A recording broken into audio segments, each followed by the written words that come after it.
Hello नमस्कार, welcome to ji for ज्योग्राफिया।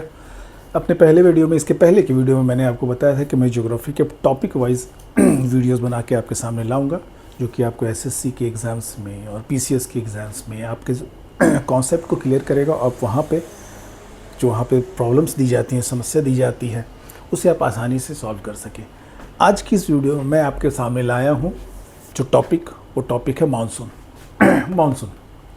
Monsoon के बारे में हम जानेंगे। आपको पता है कि मानसून सिर्फ सबसे पहले केरला में ही क्यों आता है? वो कहीं भी तो आ सकता है, वो मुंबई में आ सकता है, वो बगल में तमिलनाडु वहाँ भी तो आ सकता है, लेकिन कोलकाता में आ सकता है, लेकिन उससे सबसे पहले केरला में ही क्यों आना है? इसका जवाब मैं आपको बताता हूँ। तो आइए चलिए शुरू करते हैं ये वीडियो, और मैं आपको बताऊँ कि मानसून कैसे वर्क करता है, कैसे काम करता है, और हमारे इंडिया में कैसे उसकी शुरुआत होती है, और क्यों केरला में ही सबसे पहले आता है। आइए चलिए शुरू करते हैं।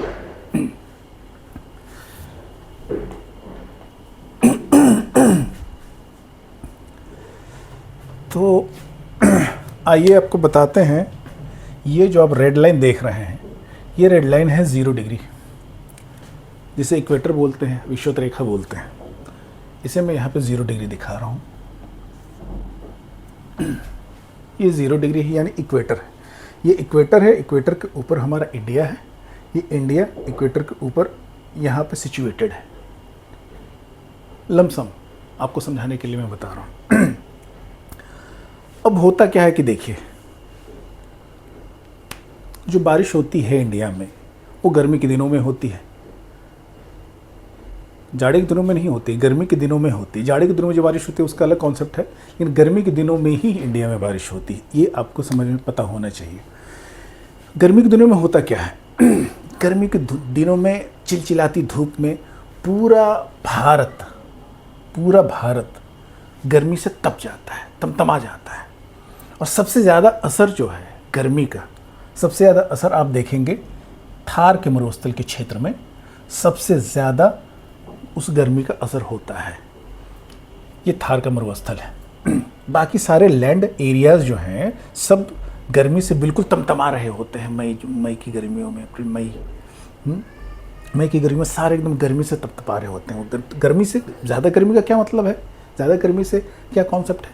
ज़्यादा गर्मी होगी तो हवा गर्म होगी, हवा गर्म होगी, हवा गर्म होकर ऊपर उठेगी, तो यहाँ लो प्रेशर जनरेट होगा। लेकिन इन सब में सबसे ज़्यादा लो प्रेशर जनरेट होगा थार के मरुस्थल के क्षेत्र में, क्योंकि थार के मरुस्थल में बलुई रेतीला एरिया है, वो ज़्यादा गर्म होता है, आप जानते हैं।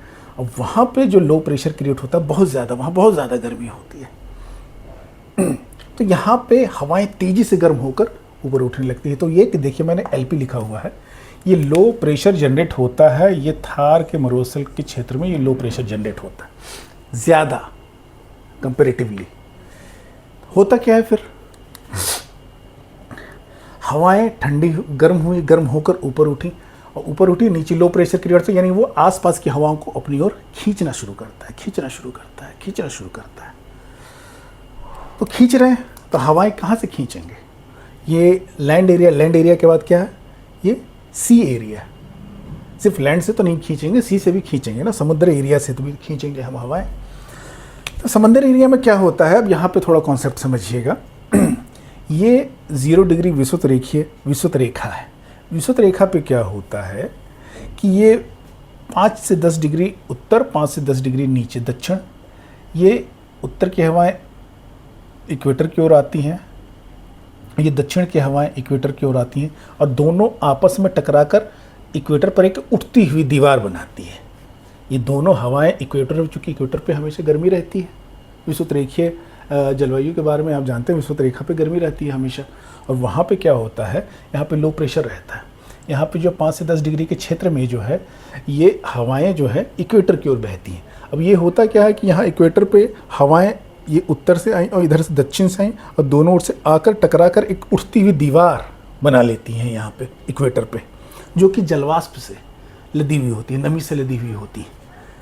अब क्या होता है, जिसे हम लोग आईटीसी बोलते हैं, इंटर ट्रॉपिकल कन्वर्जेंस, जिसे ज्योग्राफिकल लैंग्वेज में आईटीसी बोलते हैं, इंटर ट्रॉपिकल कन्वर्जेंस। ये आईटीसी यानी कि जो हवा की दोनों ओर से उठती हुई जो दीवार है विषुवत रेखा पे, भारतीय प्रायद्वीप के नीचे में विषुवत रेखा के बराबर अब ये जलवाष्प से लदी हुई हैं। अब यहाँ पे क्या हुआ, गर्मी के दिनों में ये पूरा तप के तमतमा उठा है, बिल्कुल बोल रहा है कि अब मुझे बहुत गर्मी बर्दाश्त नहीं हो रही, थार का मरुस्थल तो बिल्कुल जल रहा है। और यहाँ पे लो प्रेशर इतना भयंकर, इतना हैवी लो प्रेशर यहाँ पे क्रिएट हो रहा है कि ये आसपास की हवाओं को अपनी ओर खींच रहा है। अब ये खींचते खींचते यहाँ पे लो प्रेशर इतना हैवी जनरेट हो चुका है कि ये खींचते खींचते हवाएं जो हैं समंदर की हवाओं को भी अपनी ओर खींचने लगती हैं। अब समंदर की हवाओं को खींचते खींचते ये कहाँ तक पहुँच जा रहा है, आईटीसी के पहुँच जा रहा है, आईटीसी के पास पहुँच जा रहा है। इसका प्रेशर, इसने हवाओं को जो खींचने का प्रेशर है वो इतना ज़बरदस्त है कि ये आईटीसी है, जो हवा की उठती हुई दीवार है यहाँ पे, इसे भी अपनी ओर खींचने लगता है। इतनी ज़्यादा इसके लो प्रेशर का इतना यहाँ पे बल है भारतीय प्रायद्वीप में। और जब इसे ये खींचता है, इसे जब वो खींचता है तो ये जो जलवाष्प से भरी हुई हवाएं हैं इसे भी वो अपनी ओर खींच रहा है। अब ये खींच कर जाएगा, भारत यहाँ पे जाएगा और जाते ही भारत में क्या करेगा, बारिश करेगा। लेकिन सिर्फ केरला में ही पहले क्यों, इसका एक कारण है, एक फोर्स है जिसे कोरियोलिस फोर्स बोलते हैं, कोरियोलिस बल। ये कोरियोलिस बल एक महान भूगोलविद थे। ये महाशय, इन्होंने क्या थ्योरी दिया था, इन्होंने एक सिद्धांत दिया कि हवाएं जब भी बहेंगी तो उत्तरी गोलार्ध में जब भी हवाएं बहेंगी तो अपने दाहिनी ओर घूमकर बहेंगी, और दक्षिणी गोलार्ध में जब भी हवाएं बहेंगी अपनी बाईं ओर घूमकर बहेंगी। अब कहीं भी देख लेंगे, पूरे विश्व की आप हवाओं की तुलना कर लें, अध्ययन कर लें, आप ये पाएंगे हवाएं जैसी भी चलें, अगर उत्तरी गोलार्ध में चल रही है तो अपने दाहिनी ओर घूमकर चलेगी, ऐसे चल रही है तो दाहिनी, अगर ऐसे आ रही है, ऐसे चल रही है तो अपने दाहिनी ओर ऐसे घूमकर चलेगी। अपने दाहिनी ओर वो डायरेक्शन लेकर ही चलेगी हवाएं उत्तरी गोलार्ध में। लेकिन अगर दक्षिणी गोलार्ध में हवाएं चल रही हैं तो वो अपने बाएं साइड घूमकर चलेंगी। ये कॉन्सेप्ट इस मानसून के टॉपिक पे काम करता है। वो कैसे काम कर रहा है, वो केरला वाले टॉपिक पे काम करता है। ये देखिए अब ये मानसून कैसे आया, चूँकि यहाँ लो प्रेशर जनरेट हुआ, यहाँ से आईटीसी जो जलवाष्प पे लदी हुई हवाएं हैं, ये जो है इसको भी इसने अपनी ओर खींचना शुरू किया। तो ये जलवाष्प से भरी हुई हवाएं जो है भारत की ओर खींचती हुई चली गई तो भारत में गई, तो ये भारत में जाकर पहाड़ों से टकराकर संघनित होकर बारिश करवाए। यही मानसूनी बारिश है। लेकिन केरला में ही क्यों, तो ये टॉपिक कोरियोलिस बल से, कोरियोलिस महाशय ने जो सिद्धांत दिया उस आधार पे आप समझेंगे। अब ये जो हवाएं जो यहाँ पे आ रही हैं, जो यहाँ पे आईटीसी जो यहाँ पे जनरेट हुई है, हवा की उठती हुई दीवार, ये जैसे ही यहाँ पे लो प्रेशर यहाँ पे इसने आईटीसी को इधर खींचा, यानी इक्वेटर से इसने जैसे ही उत्तर की ओर खींचा अपनी ओर, तब इंडिया तो भाई उत्तरी गोलार्ध में है, तो उत्तरी गोलार्ध में जैसे ही अगर हवाएं चलेंगी तो अपनी दाहिनी ओर घूम के ही चलेंगी, कोई ऑप्शन ही नहीं है उसके पास, क्योंकि कोरियोलिस महोदय ने ये सिद्धांत दिया है। अब वो सिद्धांत तो उनका गलत है नहीं। अब जैसे ही ये हवाएं, ये आईटीसी हवा की जो उठती हुई दीवार है, जैसे ही इसने इक्वेटर को पार किया, पार करते ही ये देखिए दक्षिणी गोलार्ध में ये अपने बाएं साइड घूमकर चल रही थी। जैसे ही इसने उत्तरी गोलार्ध में प्रवेश किया, ये अपने दाहिनी ओर मुड़ गई। ये कॉन्सेप्ट आपका काम कर रहा है कोरियोलिस फोर्स की वजह से। अब ये दाहिनी ओर जैसे ही ये इक्वेटर से ये हवा पास करके आई, भारत में प्रवेश करेंगी, तो कहाँ पहले प्रवेश करेंगी? ये भारत मैंने बनाया है, ये कहाँ प्रवेश करेंगे? क्या ये मुंबई जाएंगी या कोलकाता जाएंगी या बगल में तमिलनाडु जाएंगी? नहीं, ये केरला में ही सबसे पहले प्रवेश करेगी। ये जो दाहिनी ओर घूमती हुई मानसूनी हवाएं हैं, ये हवाएं सबसे पहले केरला को ही टच करेंगी। यही कारण है कि सबसे पहले भारत में बारिश जो होती है वो केरला में ही होती है, माने मानसून का प्रवेश जो है वो केरला में ही होता है। कारण इसका लॉजिकल, वैज्ञानिक कारण यही है।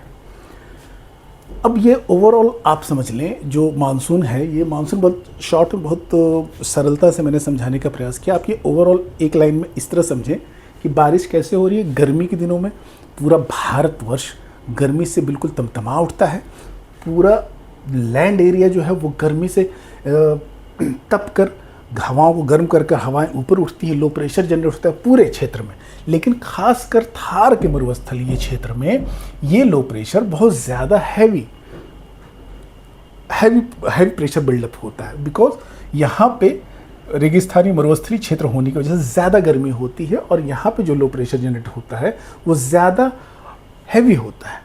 वो हैवी प्रेशर की वजह से ये सारी हवाओं को हवाएं गर्म होकर यहाँ पे उठने लगती हैं। यहाँ लो प्रेशर जनरेट होती है, ये हवाओं को अपनी ओर खींचने लगता है। इनका खिंचाव इतना ज़ोरदार होता है कि ये आईटीसी पे जो जलवाष्प पे लदी हुई हवाएं हैं इनको भी अपनी ओर खींचने लगती हैं। आसपास की हवाओं को खींचते खींचते फिर इनका प्रेशर इतना ज़्यादा होता है कि ये जलवाष्प पे लदी हुई आईटीसी जो हवा की दीवार है इसे भी अपनी ओर खींचने लगती है और खींचते खींचते ये पूरे भारतवर्ष में फैला देती है और ये ऐसे फैलते हुए पूरे भारतवर्ष में बारिश होती है और ये हवाएं जाकर ऐसे लो प्रेशर में यहाँ पे थार के मरुस्थल पे जाकर ये मानसूनी हवाएं विलुप्त हो जाती हैं। तो इस तरह मानसून हमारे भारतवर्ष में प्रवेश करता है और पूरे भारत में बारिश कर यहाँ पर थार के मरुस्थल के क्षेत्र में जाकर वो विलुप्त हो जाता है। अब सूखा क्यों पड़ता है? बोलते हैं कभी कभी हम लोग बोलते हैं ना कि मानसून कमज़ोर पड़ गया, वैज्ञानिक बताते हैं कि हो सकता है सूखा पड़ जाए। नहीं तो क्योंकि यहाँ पे लो प्रेशर वो जब कैलकुलेट करते हैं तो देखते हैं कि जो भारत में अभी लो प्रेशर जो क्रिएट हो रहा है या थार के मरुस्थल के ऊपर जो क्रिएट हो रहा है वो इतना पावरफुल नहीं है कि वो आईटीसी को या जलवाष्प से भरी हवाओं को अपनी ओर खींच सके। इसलिए वो अनुमान लगाते हैं कि इस बार मानसून कमज़ोर रहेगा या बारिश नहीं हो पाएगी या फ्लॉप सूखा पड़ता है, क्योंकि ये उतनी गर्मी नहीं पड़ती है, उतना प्रेशर जनरेट नहीं कर पाते हैं, क्योंकि आईटीसी को ये हवाओं को जलवाष्प लदी हवाओं को अपनी ओर खींच सके। जब खींचेंगे नहीं, जलवाष्प से भरी हुई हवा नहीं आएंगी तो यहाँ ना बारिश नहीं होगी, जब बारिश नहीं होगी तो सूखा पड़ेगा। तो उस साल भारत में सूखा पड़ता है जब ये इन हवाओं को अपनी ओर खींच नहीं पाता है, जब लो प्रेशर यहाँ जनरेट नहीं हो पाता है, तब वहाँ पर उस साल सूखा पड़ता है। हम बोलते हैं कि सूखा पड़ गया। जब खींच लिया, यही दोनों की लड़ाई होती है। जो लो प्रेशर हैवी है कि ये आईटीसी यहाँ पे हवा, ये जो हवा की दीवार ये है, ये मजबूत है। अब ये मजबूत है तो ये इसको खींच के अपनी ओर ले जाएगा और ये अगर कमज़ोर है तो ये नहीं ला पाएगा, तो उस दिन सूखा पड़ जाएगा, भारत में सूखा पड़ जाएगा, बारिश नहीं होगी, मानसूनी बोलेंगे मानसून विफल रहा। तो ये मानसून का मोटा मोटा कॉन्सेप्ट है और इस कॉन्सेप्ट में आपको मैंने ये भी समझा दिया कि ये केरला में ही सबसे पहले क्यों आता है। ये कोरियोलिस फोर्स की वजह से होता है। उत्तरी गोलार्ध में हवाएं हमेशा दाहिनी ओर घूम कर चलती हैं और दक्षिणी गोलार्ध में हमेशा हवाएं अपनी बाईं ओर घूम के चलती हैं। यही कारण है कि हवाएं जैसे ही इक्वेटर को पार करती है दाहिनी ओर घूम जाती है, जो मैंने बना के रखा है, और केरला में सबसे पहले मानसूनी बारिश होती है। उम्मीद करता हूँ ये मानसून का जो शॉर्टकट टॉपिक मैंने समझाया है आपको समझ में आ गया।